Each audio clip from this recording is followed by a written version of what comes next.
Japan is one of the most incredible places you can ever visit. The culture, the food, and even their traditions, it's unlike anywhere else. But let's be real here now, guys. Not every spot lives up to its hype. There are some places that look very beautiful on Instagram, but when you actually get there, you start to think, that's it? Setting your expectations right, here are 5 places in Japan that I think, personally, are pretty overrated. Not necessarily bad, but just not worth the crowds, the cost, transportation, and time for most people. Number 1. Shibuya Crossing. It's probably one of the most recognizable in the world, or even in Japan. You've seen it in movies, travel vlogs, hundreds of people crossing from every direction all at once, control the chaos. There's a certain wow factor to it. But once you've crossed it, it's just a crosswalk really. There's no performance, no activity, no real interaction, just people moving fast and bumping into a sea of people and seeing people and influencers trying to get their perfect shot. The worst part is, the surrounding areas are mostly just chain stores and commercialized buildings. If you're hoping to soak in Japanese culture or find something unique here, chances are you'll probably end up being more disappointed and maybe even stressed just from the sheer amount of people you try to squeeze into. No matter where you try and squeeze in, there's just a sea of people. Great for a photo, sure, but my experience, not something you want to plan and separate a day for just to see it. I mean, if it's part of it, you're eventually going to end up in Shibuya anyway, so you're probably going to cross it. Just, you don't have to spend a lot of time there. It's just not worth it for me. It's just a crosswalk. Number 2, Tokyo Disneyland and Disney Sea. I know I'm going to get a lot of hate from this, but let me just start by saying this. If you're a hardcore Disney fan, you'll probably love it. And there's nothing wrong with that. And if you really love Disney and its whole culture, who am I to stop you from going there? All I'm going to say is, for the average traveler, especially someone visiting Japan for the first time, this might not be the best for your day. Because of the fact it's so crowded these days. Whether you go early in the morning or late at night, it's just packed no matter what. Some rides even have 2 to 3 hours of you waiting in line. Disney Sea is unique to Japan. And yes, the park is clean, well managed, and has cool rides. But at the end of the day, a lot of people, a lot of lines. If you don't get the fast passes, then better luck next time. I went there as a kid. It wasn't as packed as it is today, but it was still packed. And I think I was able to only get into like 3, 4, maybe 5 rides only. If you only have a week or 2 in Japan, I'd suggest save your time for something more culturally immersive or something that you like doing more, whether it's shopping, hiking, traveling, a lot more things to do. Number 3, Odaiba. Odaiba is a futuristic man-made island with a bunch of attractions like the life-size Gundam statue, malls and museums, and also a Statue of Liberty. But the reality,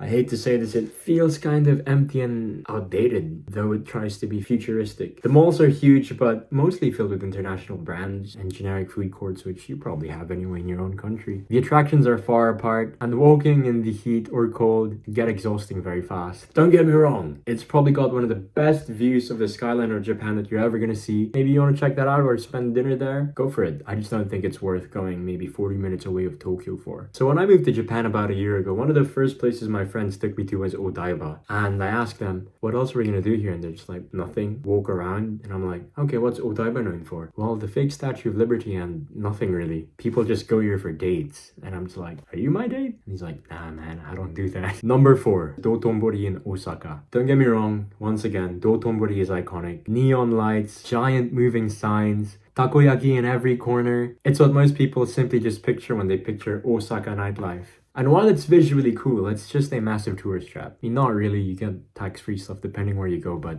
it can add up as well. Prices are inflated, takoyakis are too expensive for what they're supposed to be. Many of the takoyaki stands and okonomiyaki stands serve average food at above average prices. I hate to break it to you. And the crowd, intense. You'll spend more time going shoulder to shoulder with tourists and waiting for that iconic griko for your background Instagram shot rather than enjoying the scene, because once you take that picture you're just like analysis paralysis, so much things to check out in so little time and you end up not doing anything. If you want real Osaka food, it's better to wander off into side streets or check out local izakayas outside the main strip. Dotonbori is fun to see once a while, but after a while you just realize, yeah, I don't want to go there because there's just too much people and it's not as much of a cultural deep dive as many would hope. I mean, they got Don Quixote, but that's about it. And finally, number 5, Takeshita Street in Harajuku. This is a place hyped up for its youth culture and fashion in Tokyo. 10 to 15 years ago, it was a place that was very unique, wild, and where creative styles were born. I swear, if Japan had the Beatles, they would probably be born here. But now it's become super commercial. You've got overpriced crepes, trinket shops, fast fashion stores, and a wall of tourists where you literally have to go shoulder to shoulder and squeeze your way through, not gonna lie. Most locals really just try to avoid this area, really. It's just a massive tourist trap. But this would be wrong for me to say